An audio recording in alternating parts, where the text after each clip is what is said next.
Hi, I'm Mary, and welcome to Booking Through Life. I haven't been around in a while. I have just been busy. I have a new schedule. I started a new class, an art class, and I had to get my little free library up. So I spent a weekend getting that up, and then I had a prayer retreat. And it's my birthday tomorrow, which maybe it's today. It's the 16th. So,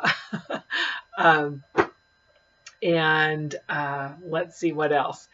And I have a marriage workshop coming up this week. And so it's just been busy. I recorded my, I think my January wrap up about a week and a half, 2 weeks ago. It seems like it was a month ago. And I hadn't gotten it edited yet. And so I just thought I'd do a little check-in, maybe a little update on kind of a little mini wrap-up of the few books that I've read this month so far. So thank you. First, I want to thank you for taking the time. There's a lot of things that you could be doing right now, but so thank you for taking the time to click on my video, and hopefully you'll stick around and see what I've been up to, and I'd love to hear what you've been up to. If you're reading this and I haven't responded to your comments on some previous videos, I will be getting to that soon as well. Anyway, thanks for joining me. So I had big, huge plans for February, and they are just not really happening. So I'm thinking March is going to be a redo. I'm going to keep my same TBR and just keep working away at it. There is March Mystery Madness, and I do have a few mystery books in my stack for February, so I will just read those, and it will just be, I'm not going to have like a serious TBR for March Mystery Madness, but the ones that I had already planned to read, if they fall into those categories, I'll just count them, and that will be my participation. So books that I have finished thus far. And I may have talked about this in my other video that's waiting for me to edit. I'm going to post this one first, and then I will post my January wrap up, which like I said, I filmed, a week and a half ago. So I did finish Dear Mrs. Bird by A.J. Pearce. I really love this book. It gets 2 thumbs up. I think I tell you to go out and read it. What are you waiting for? In my next video, I got a little bit bossy, so don't, you don't have to go out and buy it, but I just really recommend it. I'm looking forward to reading the sequel, Yours Cheerfully. It's poignant, it's witty, it's sweet, it's historical fiction. It's got 2 women who have just a beautiful friendship and their ups and downs during World War II. So yeah, loved this book. This has been my best read so far for February. Then I read Mr. Malcolm's List. I read this for Read Your Bookshelf Challenge 2023. This was the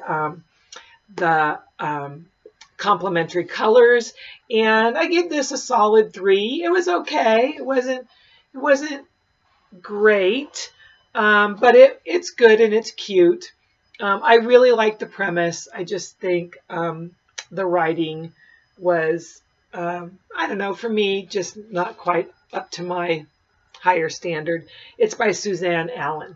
Anyway, and the movie is kind of cute too. The movie isn't fabulous either, but it was good. So a solid good. A solid 1 thumbs up. Then I also read, I was really looking forward to reading a Graham Norton book for the Around the World in 80 Days challenge. This was a book set in Ireland. It's called A Keeper, and it's about this woman, Elizabeth. She lives in New York, and she has a son. She's divorced, a 17-year-old son. Her mother, Elizabeth grew up in Ireland. Her mother has died. She hasn't been back to Ireland in many years. She goes to close up her mom's house, and she finds out that there's this mystery surrounding Elizabeth's identity, who her father was. And I wasn't expecting that to happen. I'm sorry, it's a little bit of a spoiler. I just thought it was going to be her dealing with her memories and her mom. And it ends up this whole, just bizarre things happen. So it did keep me, I did kept wanting to read it. It took me a little bit to get into Graham Norton's writing style. Sometimes I actually felt like I could hear his voice and his inflection in some of the phrases and sentences that he wrote. I think after a while I stopped having that sensation. But yeah, I think there's some people out there that will really like this book. I kind of said it's like Stephen King light. It kind of has some Stephen King-ish, I don't know, feels, vibes kind of thread through it. But yeah, it was just different. It wasn't what I was expecting. Not really what I would consider a February read, but that's if you kind of like themey reads, maybe an October read. So anyway, one thumb up. I gave it a 3. Just wasn't what I expected. So that is really all that I have finished this month. I'm currently reading Jane Eyre with my mom. We're about, a third or a little bit more than a third of the way through. We read 3 chapters and then we call each other and discuss. And I'm really enjoying it. I don't think I've ever read Jane Eyre. I'm not 100% sure. I thought I did a reread. This was a reread, but I think I've just watched a lot of, I've just grown up with the movies, which is my MO. I've seen the movie. I haven't necessarily read the book. And I knew I hadn't read Wuthering Heights. We read that together a couple of years ago and really enjoyed that. And I'm finding that right now, I might like Wuthering Heights a little bit better than Jane Eyre. Jane Eyre is a little quieter, even though it's really, it's deeply sad in some portions. She's finally met the male protagonist, Mr. Rochester, and so things are getting a little bit more exciting. But just noting like the conversations that I had with my mom with Wuthering Heights and the ones that we're having with Jane Eyre, we had way more animated conversations with Wuthering Heights than so far we've had with Jane Eyre. But I am really enjoying it. It is. There's some really sweet things about this, some really fascinating things, and we'll see how this continues to go. But I'm really enjoying that. I was also reading Spare. I still haven't picked that up. I'm hoping to get back to that, to finish that. My husband and I just finished, I think it's season 5, the latest season of The Crown. So that's kind of got my juices flowing for that as well. So that's it. Another thing I wanted to say, I might do a video on these authors.